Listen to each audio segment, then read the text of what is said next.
Good morning, sir. Good morning, students. Thanks, sir. Sir, Good morning, beta. Good morning. So once again, welcome back to all of you in social science subject live class for standard. Good morning, sir. Yes, good morning to everyone. Sir. Good morning, sir. Good morning, beta.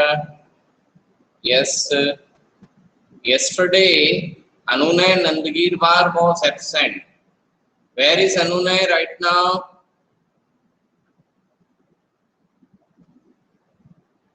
Anunay, Bhagyashri, अच्छा Yashvi Devikar, okay. Chandana, Shri has joined. Hemant Meena, I think, have taken the TC. Krishna and Manasvi Ikare, both were absent.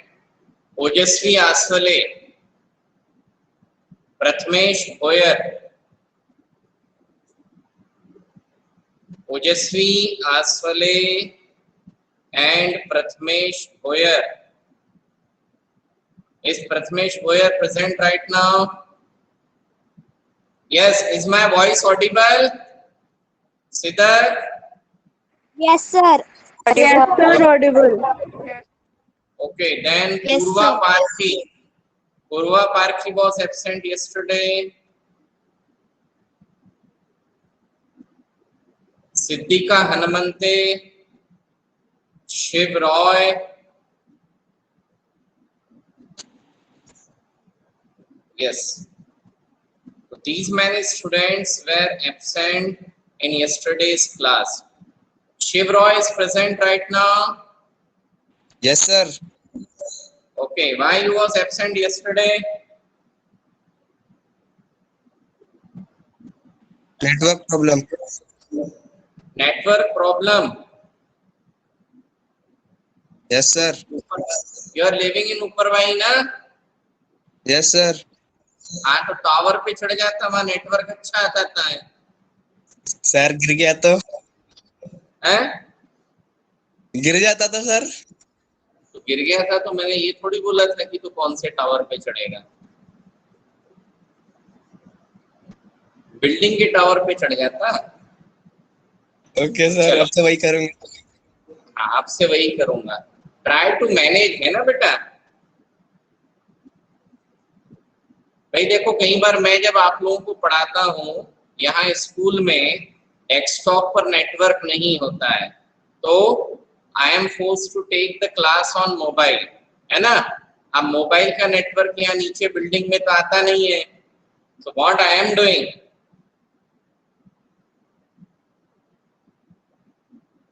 मैं कहा जा रहा हूँ, घर की छत पे। Atharva Salve, switch off your audio.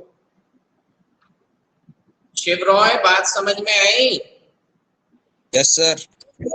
हाँ, so try to manage, okay, wherever the things are possible, because we all are facing tough time, okay.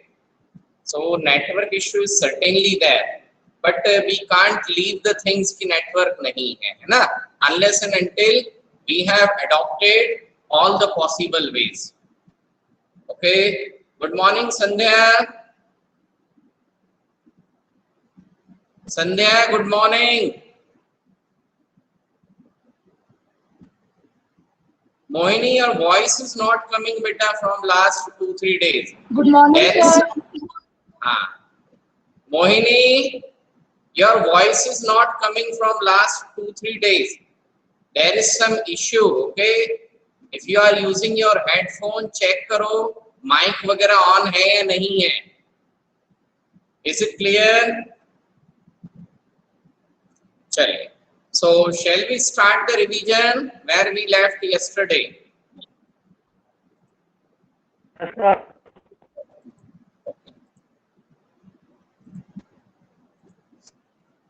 Yes. So we have completed till this section.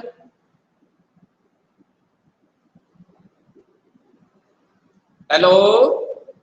There is no response. Mohini, write your issue in chat box.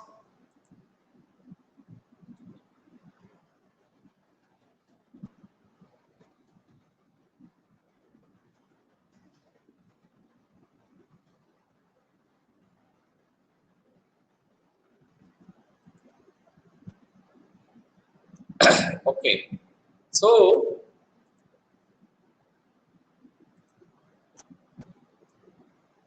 it is clear that India is the 7th largest country of the world. Okay, so what is the place of India according to area? Area के हिसाब से India का area, India का position क्या है? What is the position of India? 7 ठीक. India has a land boundary of around this much kilometer and total length of the coastline of mainland. coastline मतलब समुद्र का किनारा. ठीक है, इंडिया में जितनी जमीन है उसका समुद्र का किनारा वगैरह मिला करके कितना है? 7,516.6 kilometer. India is bounded by the Young Fold Mountains in the northwest, north and northeast. तो यहाँ पर जो Young Fold Mountain है, which term? Young Fold Mountain. So this term, Young Fold Mountain, कौन सी term? Young Fold Mountain. Good. तो ये जो young fold mountain term है, ये किसके लिए? द हिमालयाज. किसके लिए यूज किया गया है? द हिमालय. ठीक है, हिमालय माउंटेन्स के लिए यूज किया गया है. इतनी बात आई समझ में? Yes, sir. Yes, sir. South of about 22° north latitude, it begins to taper and extend towards the Indian Ocean, dividing it into two seas. Okay, the Arabian Sea on the west and the Bay of Bengal on the east. Now, south of about 22° north latitude, यानी 22° north latitude के बाद में taper का मतलब होता है कोने में कन्वर्ट होना, यानी उसकी ब्रेथ क्या होना शुरू होती है? कम होना शुरू होती है. ब्रेथ क्या होना शुरू होगी? चौड़ाई कम होगी और धीरे धीरे नुकीला होता हुआ इंडिया का मैक्सिमम पोर्शन कहाँ पर? इंडियन ओशन की तरफ जाता है. तो इंडिया का ये जो सदर्न पार्ट है, ये क्या करता है? अरेबियन सी को, सॉरी, इंडियन ओशन को 2 सी में डिवाइड करेगा. Arabian Sea on the west and bay of Bengal on the east. ठीक है, तो वेस्ट में क्या हो जाएगा? वेस्ट में क्या आएगा? अरेबियन सी. ओके, और ईस्ट में क्या है? बे ऑफ बंगाल. यहाँ तक कोई दिक्कत?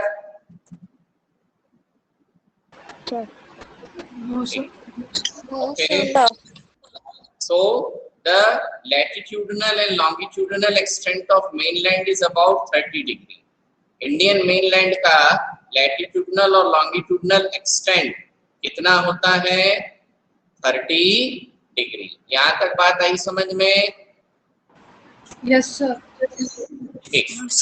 Now, then next is from Gujarat to Arunachal Pradesh, there is a time lag of 2 hours.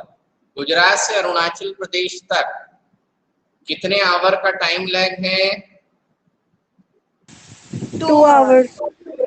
2 hours. ये वाला कॉन्सेप्ट हमने बहुत अच्छे से समझा था. Yes, sir.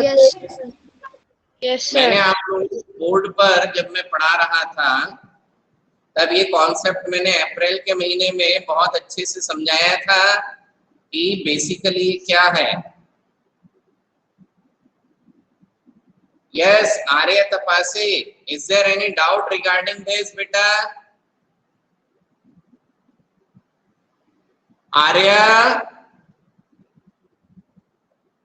Yes, Sachin Burman, is there any doubt regarding this beta? Anushka? No, sir. जब कोई आवाज नहीं आती है तो आई स्टार्ट फीलिंग कि आई मे गॉट डिस्कनेक्टेड। चलिए ठीक है, सॉरी जस्ट अ मिनट। सो ये वाले कॉन्सेप्ट में किसी को कोई भी डाउट तो नहीं है ना? No, sir. No, sir. तो अरुणाचल प्रदेश से गुजरात तक, ठीक है, 2 आवर्स का टाइम लैग होता है। इसलिए time along the standard meridian of India passing through Mirzapur in Uttar Pradesh is taken as the standard time for the whole country। इसलिए क्या होता है, मिर्जापुर जो उत्तर प्रदेश में एक शहर है ना, अभी तो इस पे एक वेब सीरीज भी आई थी, देखी थी? No, sir, but पता है नाम। Sir. मालूम तो है ना कि एक वेब सीरीज आई थी मिर्जापुर के नाम से? Yes, sir. Yes, sir. Good. Yes, सो वो जो शहर है उत्तर प्रदेश में, वहां से ये स्टैंडर्ड मेरिडियन ऑफ इंडिया जिसका लैटिट्यूड कितना है 82 डिग्री 30 मिनट ईस्ट, ठीक है। तो वो क्या होगा, उस पे जो टाइम है उसको क्या लिया गया है, standard time for the whole country. The latitudinal extent influences the day of or duration of the day and night as one moves from south to north।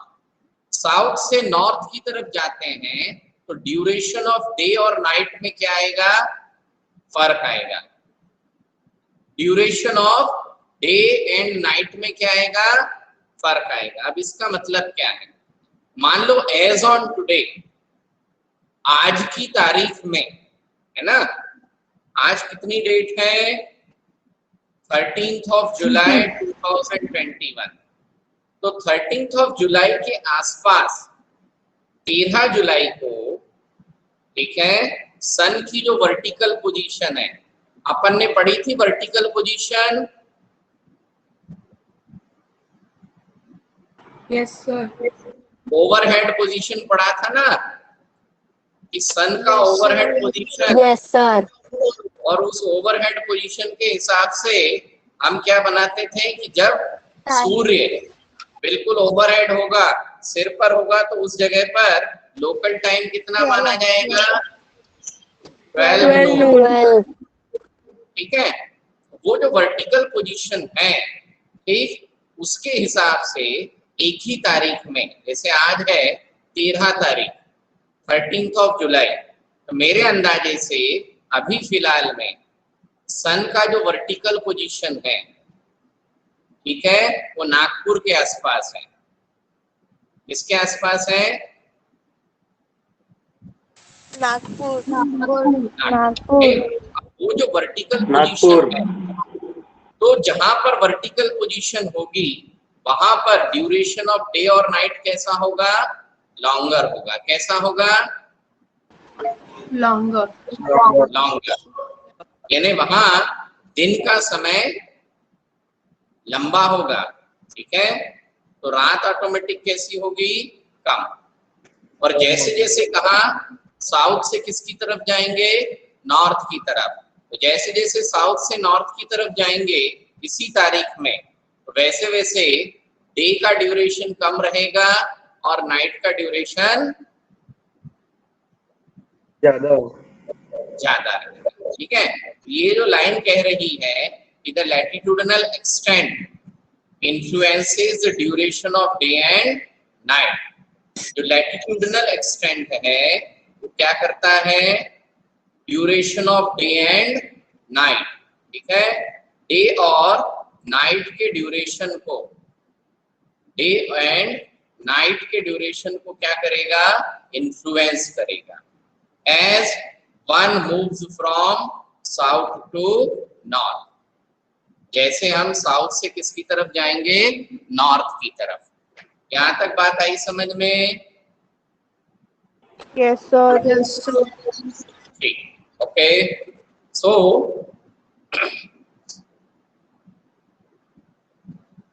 Just a minute,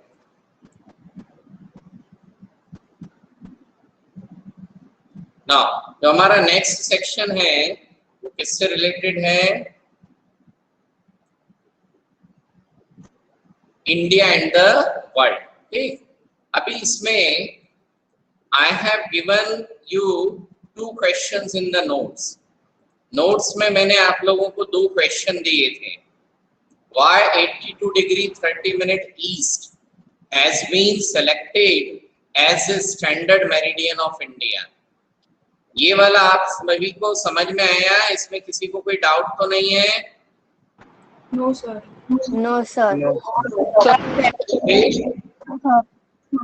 चलिए, फिर अगला question था why is the difference between the duration of day and night hardly felt at Kanyakumari but not so in Kashmir?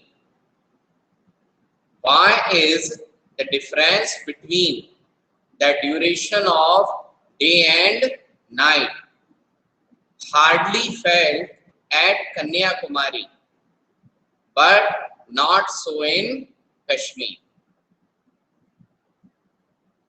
ठीक है, अभी इसका मतलब क्या है? क्वेश्चन ये पूछ रहा है कि कन्याकुमारी में दिन और रात का जो ड्यूरेशन है कि दिन कितना लंबा है और रात कितनी लंबी, तो दिन भी लगभग उतना ही लंबा होता है जितनी की रात। ड्यूरेशन मतलब टाइम पीरियड, यानी दिन का जितना समय होगा उतना ही समय किसका होता है? रात का। कहाँ पर? कन्याकुमारी। कन्याकुमारी। परंतु कश्मीर में वो डिफरेंस बहुत ज्यादा होता है, यानी कश्मीर में हमें समझ में आएगा कि सीजन में दिन बड़े होते हैं और रातें छोटी होती हैं। यानी कश्मीर में डे टाइम के ड्यूरेशन में और नाइट आवर के ड्यूरेशन में क्लियर डिफरेंस दिखाई देता है ना, जबकि कन्याकुमारी में डिफरेंस दिखाई नहीं देता। तो उसका रीजन कौन सा है? ये वाला जो अभी हमने लैटिट्यूडनल एक्सटेंट पढ़ा था ना, the duration of day and night the latitudinal extent influences the duration of day and night as one moves from south to north. South से नॉर्थ की तरफ जाएंगे तो क्या होगा? ड्यूरेशन ऑफ डे और नाइट में फर्क आएगा। ठीक, तो कन्याकुमारी कहाँ पर है? साउथ में। कन्याकुमारी कहाँ है? साउथ में। साउथ। इसलिए क्या होगा? वहां पर दिन की लंबाई भी लगभग उतनी ही होगी जितनी रात की होती है। यानी दिन और रात की जो ड्यूरेशन है, दिन और रात के जो ड्यूरेशन है उनमें बहुत ज्यादा फर्क महसूस नहीं होगा। इतनी बात आई समझ में?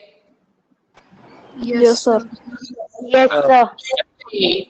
जबकि क्या होगा? जो कन्याकुमारी है, कन्याकुमारी में दिन और रात के ड्यूरेशन में क्लियर कट फर्क दिखाई देता है। कन्याकुमारी में क्या होगा? डे और नाइट का जो ड्यूरेशन है कि दिन कितना लंबा गया भैया, रात कितनी लंबी गई, तो उस ड्यूरेशन में हमें क्या एक क्लियर कट फर्क दिखाई देता है। इतनी बात आई समझ में? Yes sir. इससे रिलेटेड मैंने दोनों क्वेश्चंस आप लोगों को नोट्स में क्वेश्चन आंसर में दिए हुए हैं। ठीक है, अच्छे से लर्न करना। चलिए, now next, India and the world. अभी इसमें सिर्फ इतना बताया गया है कि पुराने समय से, पुराना समय मतलब टाइम इममेमोरियल। टाइम इममेमोरियल मतलब बहुत पुराने समय से, है ना, मानव इतिहास की शुरुआत से ही।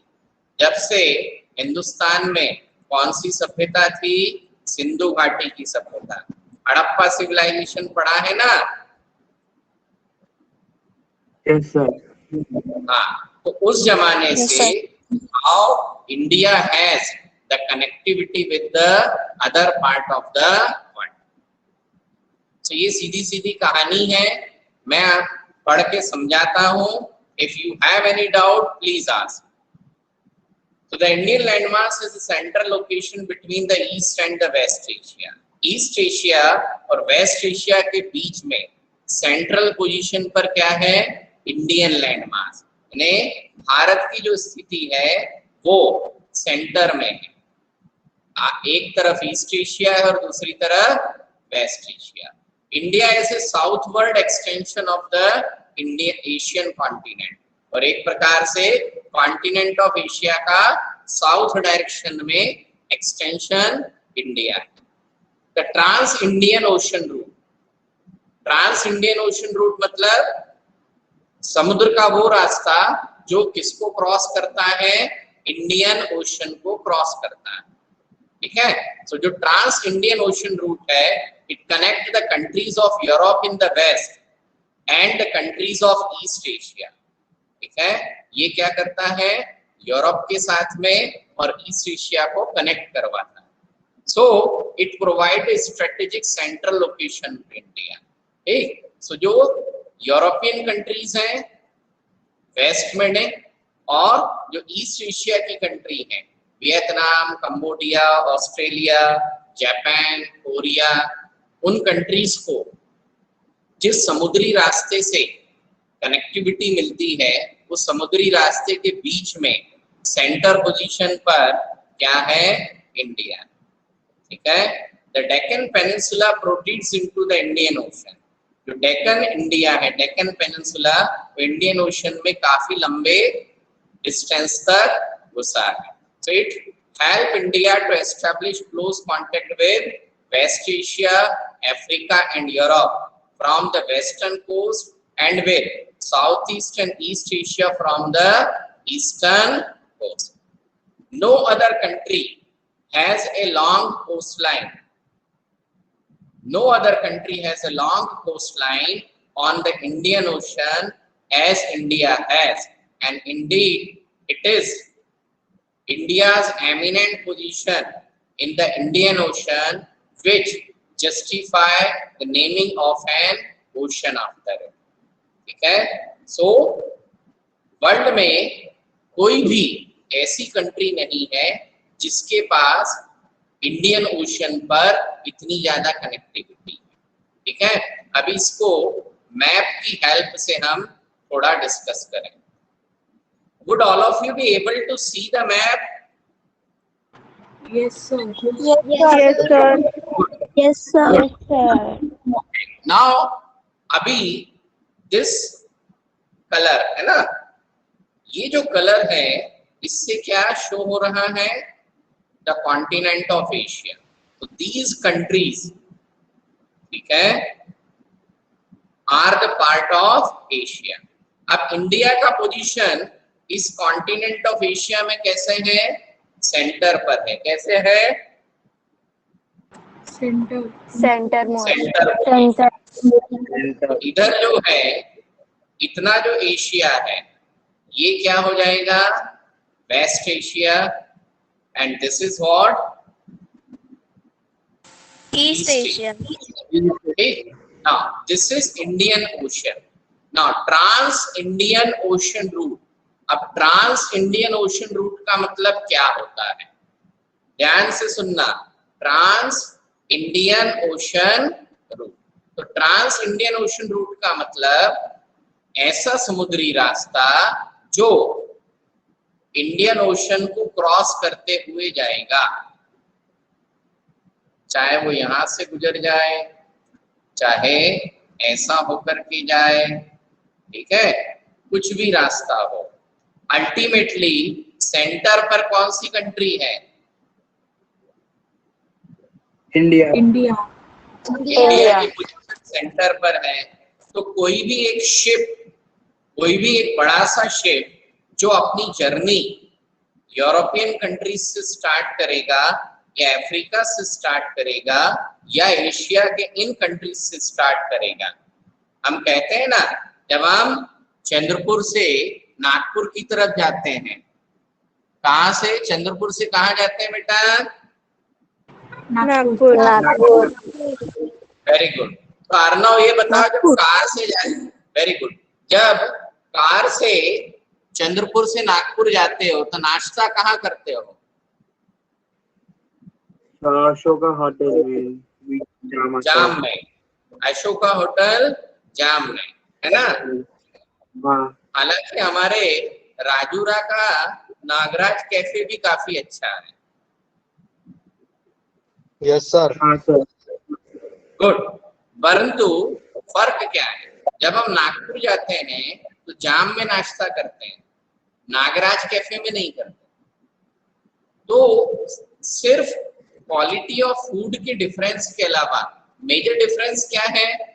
मेजर डिफरेंस ये है कि चंद्रपुर से नागपुर के बीच में सेंटर पोजीशन लगभग कहाँ आ रही है?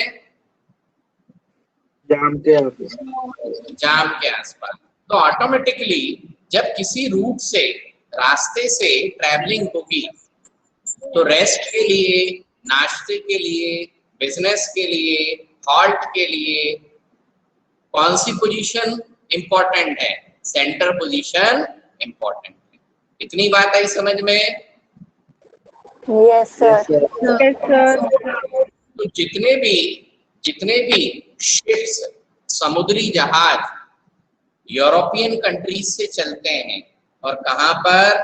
ऑस्ट्रेलिया जाना है, ईस्ट एशिया जाना है, इन कंट्रीज में, तो बीच में हॉल्ट कहाँ लेते हैं? They take halt in India. ठीक है, India. They take halt in the port of Bombay, okay, then they take halt in the port of Chennai, okay, समझ में आया? Yes, sir. Yes sir. Yes sir. Sir. Okay, are you getting the point? Yes sir. ठीक है। अब सवाल ये है कि ट्रांस इंडियन ओशन रूट क्या है ना? अब इसको मुझे थोड़ा सा और बड़ा करके दिखाना पड़ेगा, बट इसके पोजीशन खत्म हो गई है ना। चलिए अब ध्यान से देखो, यदि आप लोग, जहां मेरा कर्सर चलेगा, है ना, मैं ड्रॉ नहीं कर पाऊंगा क्योंकि लाइन काफी मोटी है। यहां से देखो, ये ब्लू डॉट दिख रहा है, blue area. Yes, sir. Yes sir. Yes sir. Yes, sir. What does it mean? This is Asia, continent of Asia, and this is continent of Africa. Africa. ठीक है, यहाँ पे ये जो दोनों कॉन्टिनेंट है, इनके बीच में गैप है। क्या है? Gap. गैप। इतना बड़ा गैप है, ये यहाँ हमारे को मैप में छोटा दिख रहा है, but it is sufficient enough, है ना। 35 to 40 किलोमीटर चौड़ा समुद्र है। तो ये जो समुद्र का रास्ता है, यहाँ जाकर के, और ये जो स्पॉट है, ठीक है, यहाँ देखो, जहाँ मेरे पेन की नोक आई, ठीक, यहाँ पर एक कंट्री है that is called as Egypt. कौन सा कंट्री है? Egypt. इजिप्ट। अभी काफी साल पहले ये जो हिस्सा है, ये एशिया इस जमीन के रास्ते से किससे कनेक्टेड था? अफ्रीका से कनेक्टेड। यानी इतनी पूरी ये जो जमीन है, ये पूरी जमीन थी। ठीक है, अब यहाँ से यहाँ तक ये जो चौड़ाई है, it is around 60 to 70 kilometre long. परंतु चूंकि यहाँ पर जमीन थी, इसलिए यूरोप से यदि कोई जहाज आएगा तो वो जमीन क्रॉस करके और इस रास्ते से इधर आ सकता है क्या? No, sir. नहीं आ सकता। तो जब नहीं आ सकता था तो क्या होता था? यूरोप के किसी भी कंट्री को यदि कहाँ आना है, इंडिया आना है, ये ईस्ट एशिया के इस इलाके में आना है, तो दे हैव टू ट्रेवल। यहाँ पर गैप ऑलरेडी नेचुरल गैप था। ठीक है, ये जो है, ये छोटा सा गैप दिख रहा है, Yes, sir. ये कॉन्टिनेंट ऑफ अफ्रीका और यूरोप, इसके बीच में नेचुरल गैप था। तो यदि यूरोप की यहाँ कोई कंट्री है, ये है इटली। इटली से कोई समुद्र का जहाज चलेगा तो वो यहाँ से क्रॉस कर लेता था, ठीक है, ये नेचुरल गैप था। यहाँ पर जमीन जुड़ी हुई नहीं थी। नहीं थी, ठीक। अब मैप में हमको ये नजदीक दिख रहा है, बट इट इज स्टिल, ये जो सबसे नजदीकी पॉइंट है, यहाँ पर भी समुद्र की डिस्टेंस जो है it is around 20 to 30 kilometre, ठीक है। तो यहाँ से आराम से जहाज क्रॉस होते थे। पर होता क्या था, किसी भी कंट्री को, यूरोप के किसी भी कंट्री को इधर आना है तो पूरा का पूरा अफ्रीका क्या करेंगे, घूम के आना पड़ेगा। ठीक है। तो वास्को डी गामा अपनी पहली यात्रा में पूरा घूम करके और इस पॉइंट पर पहुंचा था, ठीक है। और इस पॉइंट को आज की तारीख में क्या बोला जाता है, केप ऑफ गुड होप। क्या बोला जाता है, केप ऑफ फिर वो केप ऑफ गुड होप को दूसरी यात्रा में उसने बहुत ज्यादा शिप लेके आया, फिर यहाँ रुका और फिर यहाँ से सफर करना शुरू किया, इसको क्रॉस करके, और वो पहली बार यहाँ केरला में कैलिकट आया, ठीक है। अब ध्यान दो, इतनी लंबी सफर करना है, ठीक। सो अराउंड 1940 के आसपास, है ना, 1940 या उससे थोड़े पहले, डिफरेंट यूरोपियन कंट्रीज ने और अमेरिका की बड़ी बड़ी कंपनीज ने इस डिस्टेंस को कम करने के लिए प्लान बनाया। और वो प्लान क्या था कि ये यहाँ पर क्या बना दो, एक कैनाल बना दो। क्या बना दो, एक कैनाल, ठीक है। इतनी गहरी और इतनी लंबी चौड़ी कि उसमें से क्या हो सके, बड़े बड़े जहाज गुजर सके। समझ में आया? Yes sir. Yes sir. Yes. अब वो जो कैनाल बनी, what is the name of that canal, Suez canal. Suez canal, ठीक है। आपको स्वेज भी पढ़ने को मिलेगा, according to spelling you can pronounce it as Suez. पर अब उससे हुआ क्या, उससे हुआ क्या, अभी यूरोप से इंडिया आने के लिए ये सारी यूरोपियन कंट्रीज हैं, अब कहीं से भी चलेंगी, क्या इधर से भी चलेगी तो ये क्रॉस करके इधर आ जाएगी। Ultimately they take this way, यहां से ये आ गए। Now they can cross this portion, reach to East Asia, they can reach to Australia, they can reach to India obviously, ठीक। तो सेंटर पोजीशन अब किसको मिल गई, इंडिया। इंडिया को मिल गई। सेंटर पोजीशन किसको मिली, इंडिया। इंडिया। और सबसे बड़ी बात, यहाँ से यहाँ तक आने में लेस डिस्टेंस है। अब यू कैन कंपेयर, इतना लंबा जो रास्ता है इतना बच गया, ठीक है, और the distance is covered less. तो यू कैन कंसीडर इस टोटल लेंथ को कंपेयर करें और इसको कंपेयर करें, तो it is how much, only 20% of this length. इस लंबाई की मात्र 15 या 20% है ये, यानी इसने लगभग कितना टाइम बचाया, 80% टाइम बचाया। 80%, ठीक है, 80%। Got it? Yes sir. Yes sir. Yes अभी सर। जरा मैं इसको रब कर रहा हूं because I need to show you something else.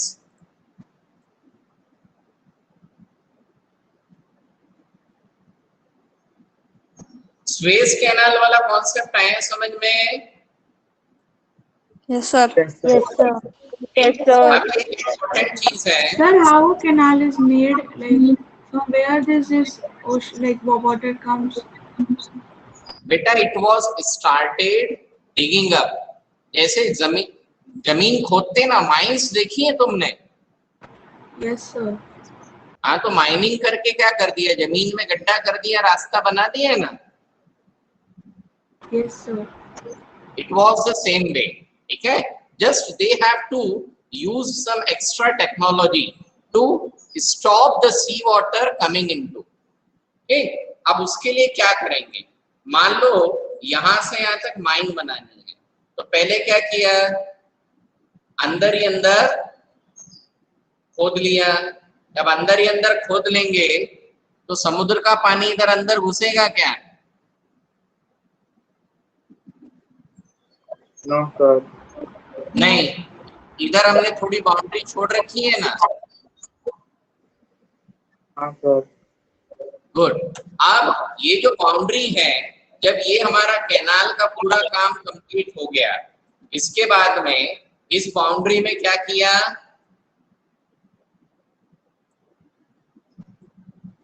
पानी को रोक के रखा। इस बाउंड्री में पानी को रोक के रखा, तो अंदर आराम से खुदाई का काम चलता रहा। पूरी हमने लेंथ कवर कर ली। अब बची ये दो बाउंड्री, इधर भी एक डैम बना है, इधर भी एक डैम बना हुआ है। उसमें क्या लगा दिया, गन पाउडर। क्या लगाया, गन पाउडर। गन पाउडर मतलब क्या, गन पाउडर क्या होता है गौरव?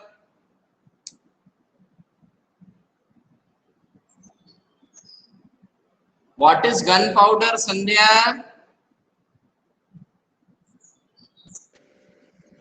बारूद होता है। बारूद होती है।